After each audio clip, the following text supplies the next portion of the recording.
No trabalho de hoje, iremos abordar sobre análise de Pareto, Programa Minha Casa Minha Vida e Casa Verde e Amarelo. Sendo assim, iremos fazer umas análises e exemplificar como que essas metodologias são aplicadas no ramo da construção civil.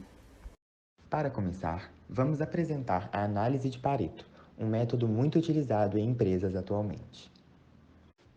Cada ação gera uma reação, e entender suas causas pode determinar o sucesso ou o fracasso do seu negócio.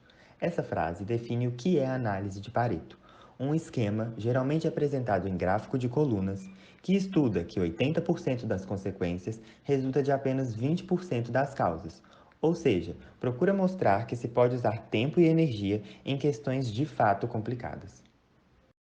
Trouxemos essa imagem para exemplificar o método, o comparando com um iceberg. A ponta do iceberg são 80% dos resultados, que advém de 20% dos esforços, que no caso são maiores do que os resultados. A partir do momento que se entende quais são esses 20% de esforços, você pode eliminar tarefas do seu dia a dia que não estão contribuindo com os seus objetivos, ou seja, o restante dos seus esforços não complementam os 80% dos seus resultados. Então, quais são os benefícios dessa metodologia? Ela evita possíveis crises e cria estratégias mais eficazes, minimiza esforços, reduz a quantidade de recursos aplicados e gera resultados mais lucrativos para a empresa. Como utilizar a análise de Pareto? Basicamente, é um esquema que agrupa e ordena frequências de determinadas ocorrências. Ou seja, ele possui uma utilização muito prática e pode ser feito mais facilmente com a ajuda de vários softwares que possuem um conjunto de planilhas, tabelas e gráficos. Sendo assim, antes de qualquer coisa, é importante sempre lembrar que as porcentagens que vão dar nome à análise de Pareto são apenas figurativas e nem toda empresa vai realmente ter esses números na prática. Basicamente, a utilização dessa análise serve apenas para mostrar a discrepância entre os problemas ou trabalho feito dentro da empresa versus resultados obtidos. Sendo assim, a gente vai dar uns exemplos de como que funciona o passo a passo desse processo. O primeiro passo é listar os seus problemas. Esse processo de listagem desses problemas basicamente é fazer uma tabela, uma planilha, em que vão ser colocadas as causas que a sua empresa enfrenta e a frequência com que eles aparecem. Por exemplo, a gente vai fazer um problema em relação à fidelização de cliente. Nesse caso, as causas podem ser o mau atendimento, produtos desatualizados, falta de inovação, atraso da assistência, ou seja, isso está sendo listado como uma causa que posteriormente vai ser trabalhada dentro da nossa análise.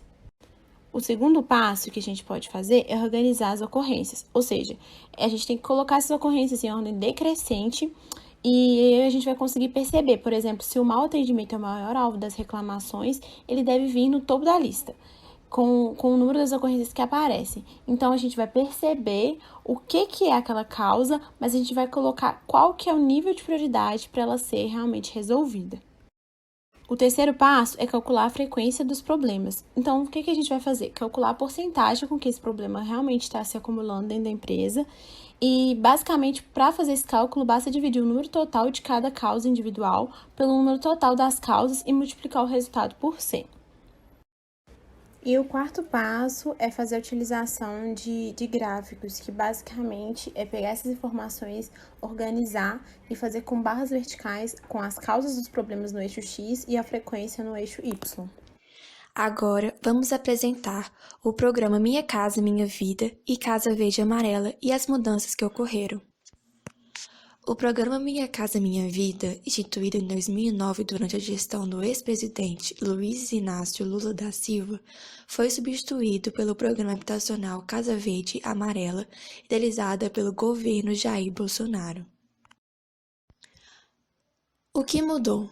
O programa Minha Casa Minha Vida apresentava um juros que era definido pelo tipo de faixa, apresentando dessa forma 4 faixas. A primeira faixa não obtinha juros e prestações até R$ 270. A segunda faixa, 1.5, obtinha os juros de 5% não cotista do FGTS e 4.5% cotista do FGTS. A faixa 2 obtinha os juros de 5.5% a 7%, não cotista, e 5% a 6.5% cotista. E a faixa 3, juros de 8.16% não cotista a 7.66% cotista. Em contrapartida, o programa Casa Verde e Amarela apresenta os juros que é determinado por grupo, apresentando dessa forma 3 grupos, diferente do Minha Casa Minha Vida, que apresentavam 4 faixas. Além disso, os juros do Casa Verde e Amarela é determinado pela região, ou seja, o grupo 1 da região Sul, Sudeste e Centro-Oeste possui um juros de 5% a 5,25% não cotista e 4,5% a 4,75% cotista. Já no Norte e Nordeste, também do Grupo 1, apresenta os juros de 4,75% a 5% não cotista do FGTS e 4,25% a 4,5% cotista. Já no grupo 2, no Sul, Sudeste e Centro-Oeste, apresenta os juros de 5,5% a 7% não cotista e de 5% a 6,5% cotista. No Norte e Nordeste, apresenta os juros de 5,25% a 7% não cotista e de 4,75% a 6,5% cotista. E, por fim, o grupo 3, no Sul, Sudeste e Centro-Oeste, apresentando juros de 8,16% não cotista e 7,66% cotista. No Norte e Nordeste, também do grupo 3, apresentam juros de 8,16% não cotista e 7,66% cotista. O programa Minha Casa Minha Vida trabalhava com 4 faixas de renda. A faixa 1 para famílias com renda de até R$ 1.800, a faixa 1,5 para famílias com renda de até R$ 2.600, a faixa 2 com famílias de até R$ 4.000 de renda e a faixa 3 para famílias com renda de até R$ 7.000.